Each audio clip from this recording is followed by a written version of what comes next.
እኔ የምጠጣውን ጽዋ መጠጣት ትችላላችሁ ብሎ በማቴዎስ ወንጌል ምዕራፍ 20 ቁጥር 22 ስለሞቱ ሲነግራቸው ወንሰቲ አዎን ጠጣለን አሉ።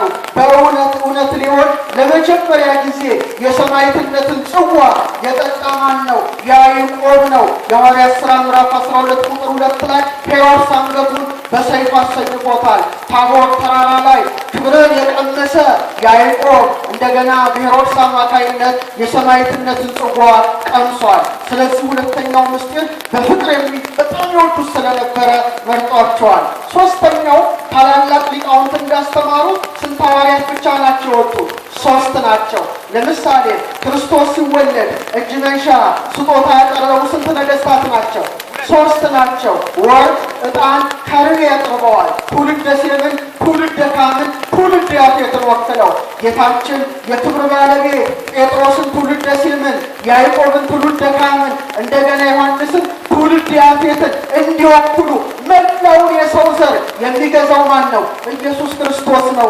ስለዚህ ሁሉም በክርስቶስ ከዝቅተኛው ወደ ከፍተኛው፣ ከውርደት ወደ ልዕልና፣ ከሲኦል ወደ ገነት የሚያወጣቸው ንጉሠ ነገሥት ኢየሱስ ክርስቶስ ነውና ተራራውን አውጥቷቸው ተራራው ላይ 3ቱን ደቀ መዛሙርት እንዳስቀመጠ ትውልደ ሴምን ያከበረ፣ ትውልደ ካምን ያከበረ፣ ትውልደ ያፌትን ያከበረ ማን ነው? ኢየሱስ ክርስቶስ ብቻ ነው። ስለዚህ በዚህ በዓል ላይ ጴጥሮስ ብቻ አይደለም የወጣው፣ ያዕቆብ ብቻ አይደለም የወጣው፣ ዮሐንስ ብቻ አይደለም የወጣው። መላው የሰው ዘር በክርስቶስ ምን ብሏል? ከፍ ብሏል። ትውልደ ሴም ከፍ ብሏል። ትውልደ ካም ከፍ ብሏል። ትውልደ ያፌት ከፍ ብሏል። አምላካችንን እናመስግን። በእውነት አመስግኑ።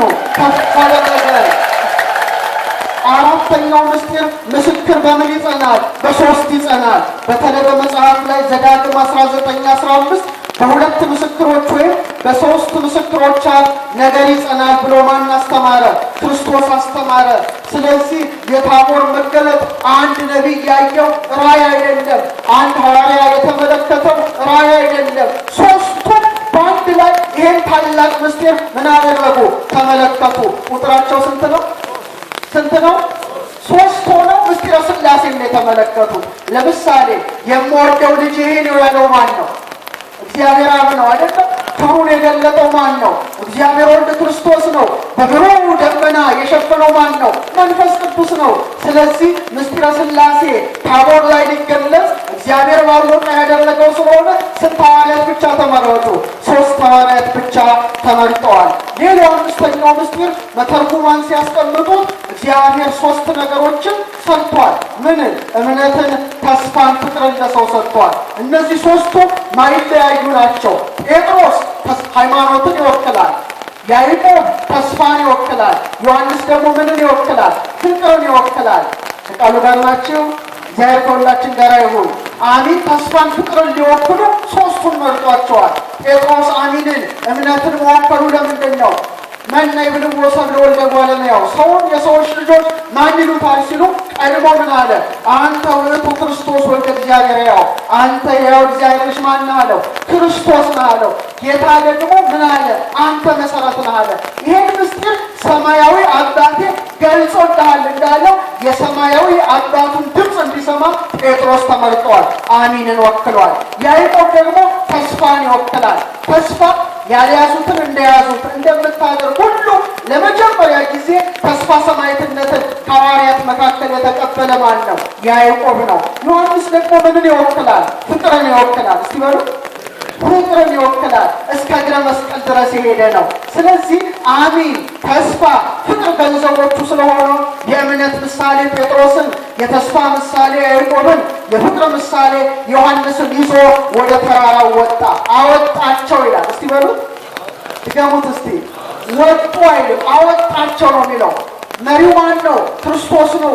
ተመልከቱ። ክብሩን የሚገልጥ ማን ነው? ክርስቶስ ነው። ዛሬም እኔና እናንተን ከፍ ያደረገን ማን ነው? ክርስቶስ ነው። ጴጥሮስን፣ ያዕቆብን፣ ዮሐንስን ከታች ወደ ላይ እንዳወጣ ነፍሳትን ከሲኦል ወደ ገነት፣ ከትሕትና ወደ ልዕልና፣ ከውድቀት ወደ ከፍታ የመለሰ ጌትነቱን የገለጠ ክርስቶስ አምላካችን ነው። ክብር ምስጋና ለስሙ ይሁን። አመስግኑት፣ አመስግኑት። ዮሐንስ አፈወርቅ ምን ይላል መሰላችሁ? የወንጌላውያንን ነገር ያደንቃል። ለምሳሌ ማቴዎስ አልወጣም፣ ግን ስለ ጴጥሮስ፣ ስለ ያዕቆብ፣ ስለ ዮሐንስ ጻፈ። ከሥጋዊ ቅናት የተለዩ ናቸው። እኔ ያልወጣሁም ብሎ አልዘለለውም። ዮሐንስ ደግሞ አይቷል፣ አልጻፈውም። ምን ያህል ትሑት እንደሆነ ተመልከቱ። ከሥጋዊ ቅናት የተለዩ በክርስቶስ ፍቅር የነደዱ ስለሆናቸው ከሥጋዊ ቅናት በተለየ መልኩ ስለ ማቴዎስ፣ ስለ ያዕቆብ፣ ስለ ዮሐንስ ገልጸው ማቴዎስ፣ ማርቆስ፣ ሉቃስ ያልወጡት ጽፈዋል። የወጣው ዮሐንስ ግን ይሄን ነገር አልጻፈውም። ወደ ረጅም ተራራ አወጣቸው ይላል። ወደ ምን ተራራ? ተራራ ሲባል ዝም ብሎ ተራራ ብቻ አይምሰላችሁ። ልዕልናን ይጠቁማል፣ ከፍታን ይጠቁማል። ዛሬም ይላል ሊቁ ክርስቶስን ለማየት የሚፈልግ ሰው ከፍ ማለት አለብን። ምን ማለት አለብን? ከፍ ማለት አለብን። በሃይማኖት፣ በምግባር፣ በንጽህና፣ በቅድስና፣ በአሚን፣ በተስፋ፣ በፍቅር፣ በመንፈስ ፍሬያት ሁሉ ከፍ ከፍ ያሉት ዛሬም ማንን ያውታል? ክርስቶስን ያውታል። እንደ ታቹ ተራራ ባለ 30 እንደ መካከለኛው ተራራ ባለ 60 ጫፍ ላይ እንደወጡት እንደ ጴጥሮስ፣ እንደ ያዕቆብ፣ እንደ ዮሐንስ 100 ፍሬ ያፈሩ ሁሉ ማንን ይመለከታሉ? ዛሬ ክርስቶስን ይመለከታሉና ወደ ረጅም ተራራ አወጣቸው በማለት በእውነት ወንጌላውያን ጽፈዋል። ለብቻቸውን ያወጣቸው ከከተማ ጫጫታ፣ ከከተማ ግርግር፣ ከከተማ ሁካታን የለያቸው። ዛሬ እንጦጦ ሐመረኖ ኪዳነ ምሕረት ገዳም ሱባኤ ያዛችሁ ከከተማ ተለይታችኋል አይደለም? ከከተማ ተለይታችሁ በከተማው ጫፍ ሆናችኋል። እቺ ቦታ እንደ ታቦር ናት። ከጫጫታ የተለየች፣ ከግርግር የተለየች፣ ተመስጦ ያለባት፣ ሰዓታት የሚቆሙባት፣ ዕለት ዕለት መንፈሳዊ ምስጋና የሚደረስባት እቺ ቦታ ራሷ ታቦር ናት። ደስ ይበላችሁ። ከከተማ አወጣቸው። ስለዚህ ከከተማ መውጣት ማለት ከሥጋዊ ፍላጎት ወደ ንጽህና፣ ከግርግር ወደ ጸጥታ፣ ከሐሳብ መበታተን ወደ ጸሎት፣ ከምድራዊ እይታ ወደ ሰማያዊ እይታ፣ ከጨለማ ወደ ብርሃን መሄድ ማለት ወደ ታቦር ከጴጥሮስ ጋራ፣ ከያዕቆብ ጋራ፣ ከዮሐንስ ጋራ መገስገስ ነው። ተመልከቱ። ታቦርን ስትመለከቱ ሲና ትዝ ይላቸዋል። ሲናን ስታስቡ ታቦር ትዝ ይላቸዋል። ለምሳሌ ሲና ተራራ ላይ ማን ወጣ? እስቲ መልሱልኝ። ሙሴ ወጣ። ተራራውን ሸፈነው፣ ደመና ሸፈነው። ደመናው ግን ድቅድቅ ደመና ነው፣ አስፈሪ ደመና ነው። ድምፅ መጣ፣ ሕግ ተሰጠ። ወደ ታቦር ተራራ ላይ ስትመጡ ግን ማን ወጣ? ኢየሱስ ክርስቶስ ከደቀ መዛሙርቱ ጋር ወጣ። ድቅድቅ ደመና ሳይሆን ብሩህ ደመና መጣ። የአብ ድምፅ ተሰማ። ይልቁኑ ደግሞ እርሱን ስሙት ብለው እግዚአብሔር አብ ለልጁ መሰከረ። ደስ ይበላችሁ። ለሙሴ ሳይሆን ለክርስቶስ። በሲና ሕጉ በጽላት ተሰጠ። በታቦር ተራራ ግን ሕጉን የፈጸመው ወልድ ራሱ ተገለጠ እና አባ ጊዮርጊስ ዘጋስጫ ምን ይላል? ጌታችን ይላል ከተማ መሃል ብርሃኑን ገልጦ ቢሆን ኖሮ አይሁድ አይሰቅሉትም ነበር ይላል። ምን አይሉትም ነበረ? ለስቅላት አያደርሱትም ነበረ። ስለዚህ የመጣው ደግሞ ተሰቅሎ ዓለምን ለማዳን ስለሆነ ከከተማ ተለይቶ ታቦር ተራራ ላይ ብርሃኑን አብርቷል።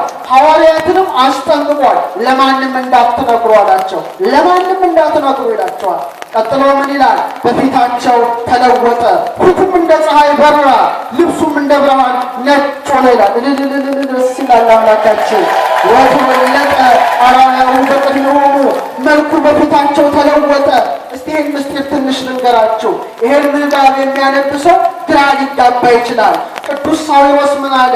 አኮ አካለ ሥጋው ዘተወለጠ አላ ህብረ ሥጋው ተወለጠ ይላል። አካለ ሥጋው ተለውጦ ሌላ የሆነ አይደለም። እግዚአብሔር በባህሪው ምን አይደለም? አይለወጥም። ምንድነው አለ? ህብረ ሥጋው ተለወጠ አለ።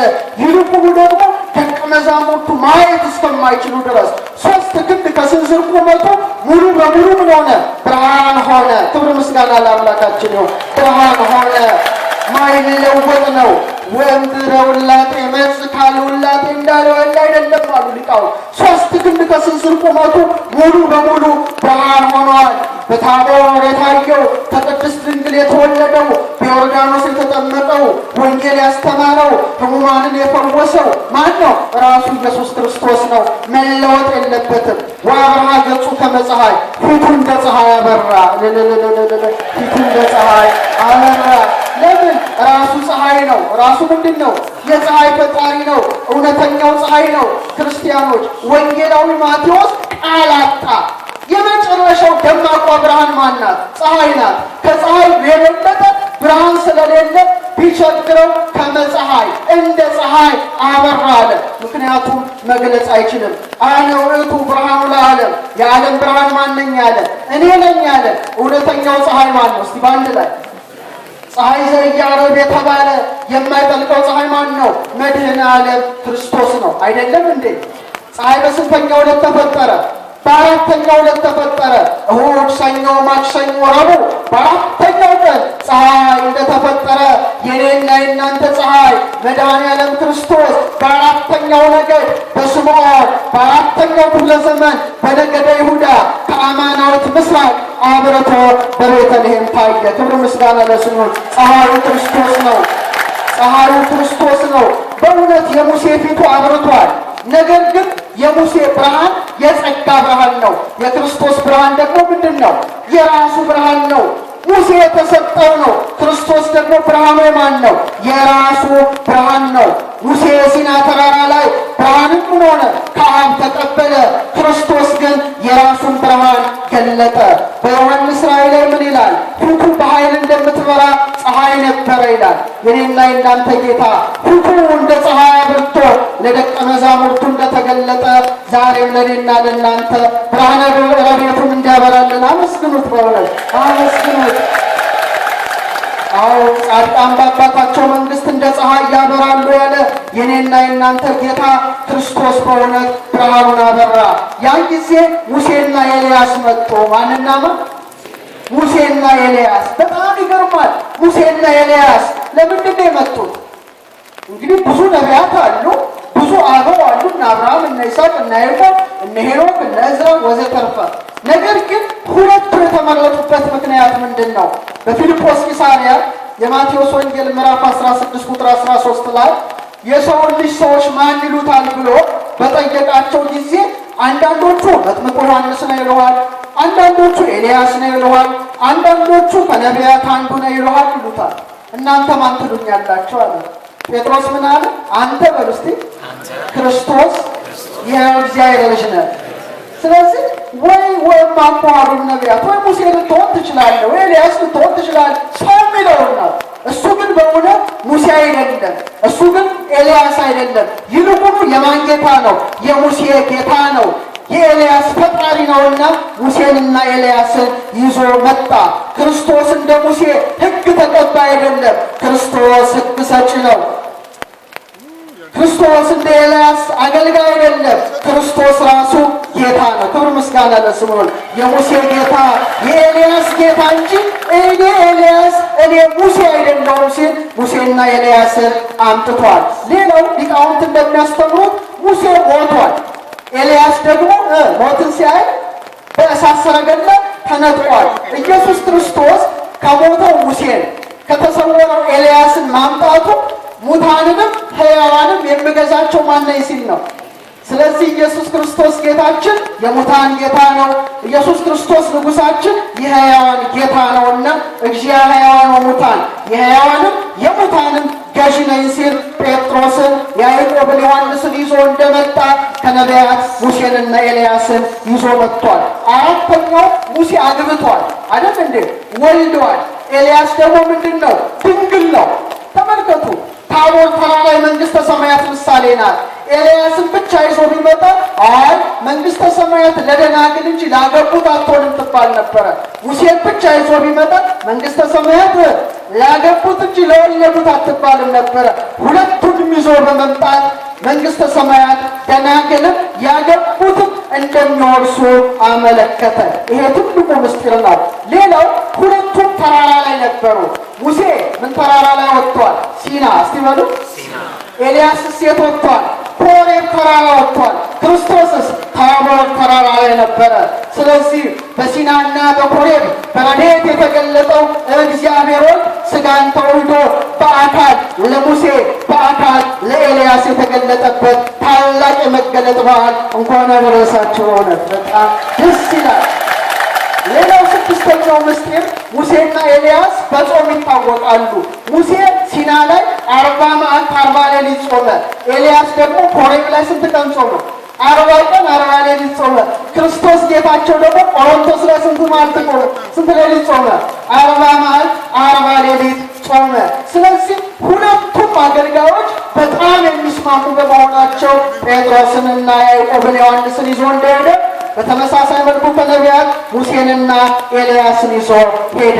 ሌላው በጣም የሚገርመው ትልቁና ዋናው ምስጢር በተአምራት ይታወቃሉ። ሙሴ ባህር ከፍሏል፣ መና ወርዷል፣ ጠላትን አስጥሟል። ኤልያስን በተመሳሳይ መልኩ እሳት ከሰማይ ምን ብሏል? አውርዷል፣ ሙት አንስቷል። በእውነት ሁሉን የሚገዛ ኢየሱስ ክርስቶስ የሁሉ ፈጣሪ ነው።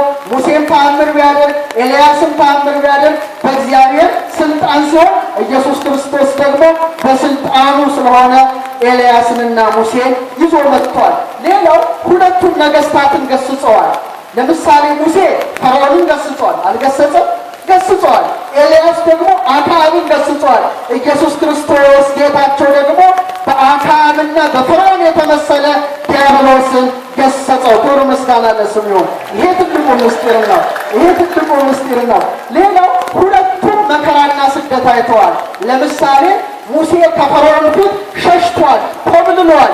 ኤልያስም በተመሳሳይ መልኩ ከኤልዛቤል ዛቻ የተነሳ ኮብልሏል። ሁለቱም በክርስቶስ ስልጣን ታቦር ተራራ ላይ መገኘታቸው የተሰደዱትን ሁሉ ወደ ክብር የሚመልሰው ኢየሱስ ክርስቶስ ብቻ እንደሆነ ለማጠየቅ ነበረ። የተሰደዱትን ሁሉ ወደ ክብር የመለሰ አምላካችን ክርስቶስ ክብር ምስጋና ለስሙ ይሁን። አመስግኑት። ዛሬ ምስጋና በዓል ነው። ሌላው ትልቁ ምስጢር ሁለቱም እግዚአብሔርን ማየት ተመኝተው ነበረ። ለምሳሌ ሙሴ ክብርህን አሳየኝ አለው ዘጸአት 33 ቁጥር 18 ላይ። ጌታ ደግሞ ምን አለው? ፊቴን ማየት አትችልም፣ ጀርባዬን ታያለህ አለው። እኔን ታያለህ? ጀርባ የሚገኘው ምንድን ነው? በኋላ እንደሆነ በኋላ ዘመን ስገለጥ እታያለሁ ሲለው ነበረ። በተመሳሳይ መልኩ በአንደኛ ነገሥት 19:11 ላይ ኤልያስም እግዚአብሔርን ማየት ተመኘ። ነፋስ መጣ፣ የምድር መናወጥ መጣ፣ እንደገና እሳት አለፈ። በመጨረሻ ረቂቅ ድምፅ ተሰማ። ያን ጊዜ እግዚአብሔር ነበር ይላል። በረቂቅ ድምፅ መገለጡ ታቦር ላይ እንደሚገለጥለት ያመለክት ነበረና በእውነት የኔና የናንተ ጌታ ተምኔታቸውን ለመፈጸም ሁለቱን ይዟቸው መጥቷል። ሌላው ሙሴ ምድረ ርስት አልገባ። ምን አልገባ? ምድረ ርስት አልገባ። ናባው ላይ ተመለሰ። አትገባም አለው። የኔና የናንተ ጌታ ቸር አይደለ? በሕይወት ያላያትን ሙሴን እንደገና ታቦር ተራራ አስገብቶ ጌትነቱን ገልጧል። አመስግኑት አንድ ላይ መጨረሻ። ስለዚህ ኦርቶዶክሳውያን ይህ በዓል በጣም ታላቅ ነው። ይህ በዓል በጣም ምስጢራዊ በዓል ነው። ነገር ግን መጨረሻ ላይ የኤልያስን ስልጣን ለጴጥሮስ፣ የሙሴ ስልጣን ለማን ተላለፈ? ለጴጥሮስ ተላለፈ። ለምሳሌ ሙሴ ምን አለ? በመጀመሪያ እግዚአብሔር ሰማይና ምድርን ፈጠረ ሲል ደግሞ በተመሳሳይ ዮሐንስ በመጀመሪያ ቃል ነበር አለ። ኤልያስ ሰማዩን እንደለጎመ እንደዘጋ በምድር ያሰረው በሰማይ የታሰረ እንዲሆን ለጴጥሮስ ስልጣን ተላለፈ። ያን ጊዜ ተደሰተ። ጴጥሮስ ምን አለ? ጌታ ብትፈቅድ ስንት ዳስ እንስራ? 3 እንስራ። አንዱን ለአንተ፣ አንዱን ለሙሴ፣ አንዱን ለኤልያስ አለ። አይ ጴጥሮስ የዋህ ነው። ተመልከቱት። አለቃን ከአገልጋዮች ጋር አንድ አድርጎ ዳስ እንስራ ሲል እግዚአብሔር ደግሞ የምወደው ልጄ ይህ ነው አለ። መንፈስ ቅዱስ ደግሞ ብሩህ ደመና በሆነ አምሳል ጋረዳቸው። ምስጢረ ሥላሴ ተገለጠ። እንኳን አደረሳችሁ። እግዚአብሔርን አመስግኑ። ምስጢረ ሥላሴ ተገለጠበት። እግዚአብሔር አብ የምወደው ልጄ ይህ ነው፣ የሁለቱ ስም እሱን ስሙ ያለበት መንፈስ ቅዱስ በብሩህ ደመና የጋረደበት የኔና የእናንተ ንጉሥ ክርስቶስ እውነተኛው ፀሐይ ክርስቶስ ፊቱ እንደ ፀሐይ እያበራ የተገለጠበት የብርሃን በዓል ያደረሰን አማናዊ ብርሃን ኢየሱስ ክርስቶስ በእውነት ክብር ምስጋና ለስሙ ይሁን። ሱባኤውን አስፈጽሞ ለዚህች ዕለት ያደረሰን አምላካችን ክርስቶስ ክብር ምስጋና ለስሙ ይሁን። ነገ ደግሞ የእናታችን የወላዲተ አምላክ የቅድስት ድንግል ማርያምን እንደገና ሥጋዋን ሰጥቷቸው ማረፏን የምናስብበት ታላቅ በዓል ቀርቧልና እንኳን ያደረሳችሁ። ለዚህ ሁሉ እንኳን ያደረሳችሁ። ስለዚህ በእውነት ታላቅ በዓል ነው። ብዙ ምስጢር ማስተማር ይቻል ነበረ። ነገር ግን እናንተ ዝናብ ላይ ቆማችሁ ጥላ ይዛችሁ ዝናብ እየወረደባችሁ ማስተማር ተገቢ መስሎ አይታየኝም። የእግዚአብሔር ሰላም ከሁላችን ጋር ይሁን። መልካም በዓል ለሁላችሁ።